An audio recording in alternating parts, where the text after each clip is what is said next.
Rise of Iron has everything you'd expect from a new Destiny expansion. We got a whole new suite of brand new weapons. We got multiplayer with 3 new maps, got a new mode called Supremacy, got private matchmaking. We needed a raid. I don't think we could have shipped Rise of Iron without a brand new raid. Tons of new armor, tons of new gear. There's a story campaign with characters and cinematics. New public events, new patrols, and new secrets to uncover.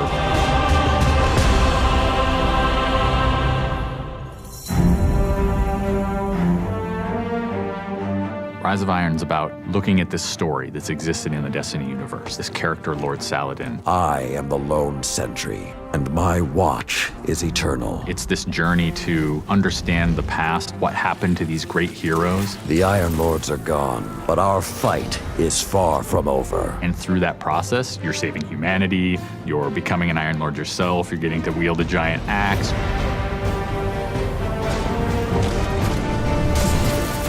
The idea of playing through a blizzard is something that we've never tried, and you're going to see that in Fellwinter Peak. Fellwinter Peak is very interesting because we've never had the player fighting through a social space before. When you walk in there for the first time and the fire's lit and it's just casting glow up onto these 8 heroes, you've been holding their weapons for 2 years. When we can take those elements of Destiny and put them all together into one coherent moment, I think is awesome.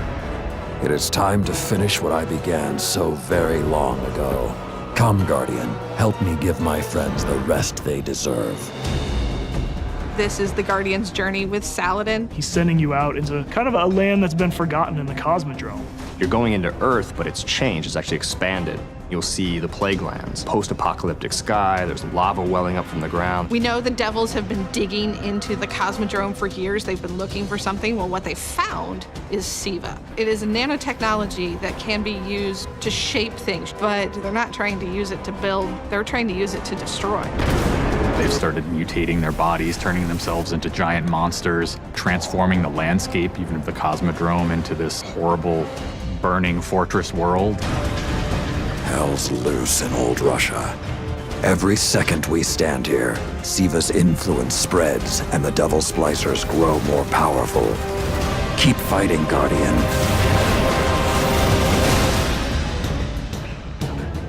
After the campaign finishes, you have patrols that really tell the story of this continued infestation in the land. And we have a new strike that shows just what the Fallen are doing with the SIVA. It's this spooky place called the Wretched Eye. There's this really neat boss encounter. A fallen captain has plucked an eye out of an ogre, affixed it to his weapon, and he's using that to sort of tase you out of your rat hole while this blind ogre just walks around trying to crush you. We also have a few reprise strikes that we're bringing back for players.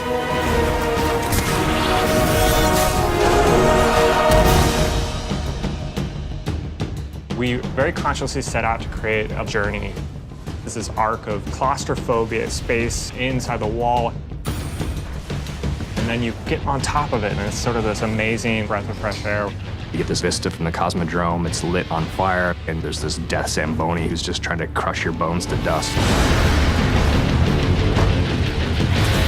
This giant machine with a ball arm, spikes on it. What does it mean in a raid when you've got to run? I actually want that tension to exist. There's something really emotionally powerful about going on a journey, reaching to the top of the mountain and then crashing back down, confined once again. I think players had a lot of fun when they played Court of Oryx on the Dreadnought, and so we wanted to create a similar type of experience in the Plague Lands, give it this different theme. You ready for this? Almost Thunderdome, Mad Max kind of feel where you jump into the ring and the walls get closed off and then it's just fallen start pouring out. Here they come. And you get a giant flaming axe and you just start beating the crap out of guys.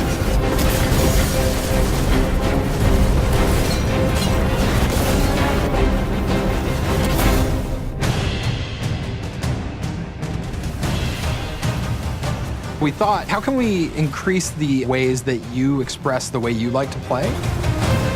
And what we came up with was putting different talents on the artifacts. The artifacts are these relics of the fallen Iron Lords. So you'll quest to earn one of those, and then your last step of that is taking that artifact to the statue of the fallen Iron Lord, fully empowering that for you to use as a player. whether it's negating all the dot damage in the Crucible, or whether it's infinite sprint, or turning Fallen onto your side, which is really, really cool, by the way.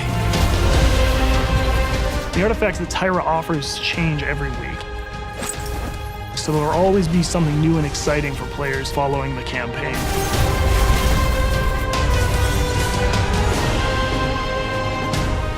When you put snow, everyone thinks of pelts and cloaks and hoods.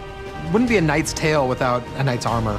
When you look at the Iron Lords and you look at the Raid set, you look at the Iron Banner set, or you look at Trials of Osiris, they're all new with a much wider palette that players can pull from. And when you throw ornaments on top of all that, we're going to see a lot more variety in gear. So the ornament system is this really cool thing that lets you take some of your favorite pieces of gear and then you customize this weapon the way you want it to be. We got your raid weapons, we got your Iron Banner, we got new exotics, old exotics. Do you like sidearms? We got all the sidearms this time around. Galahorn, enough said. Coming to the Crucible and Rise of Iron is a new game type called Supremacy. Defeat your enemy, claim their crest. It's a fast-paced 6v6 game mode where every kill you get, Guardian drops a crest. Picking up the crest gives you points. Their glory goes to you, Guardian. It's a constant battle over picking up crests and making sure that you're with your team and not out of position. If you pick up an enemy crest, you deny the enemy those points. Excellent recovery. We have new maps. We always have new maps. There's Last Exit, lots of twists and turns, lots of really good close combat. Then there's Skyline, a Clovis Bray headquarters building on Mars. It's a symmetrical, large map. The last one is Floating Gardens, which is an open map. One thing we're really excited about in Rise of Iron is the introduction of private matches. Can't wait to see what people are going to do. They're going to go fire up whatever match they want, play with their friends, host tournaments, have fun arcadey games. They don't have to worry about our matchmaking stuff. They can do it all themselves.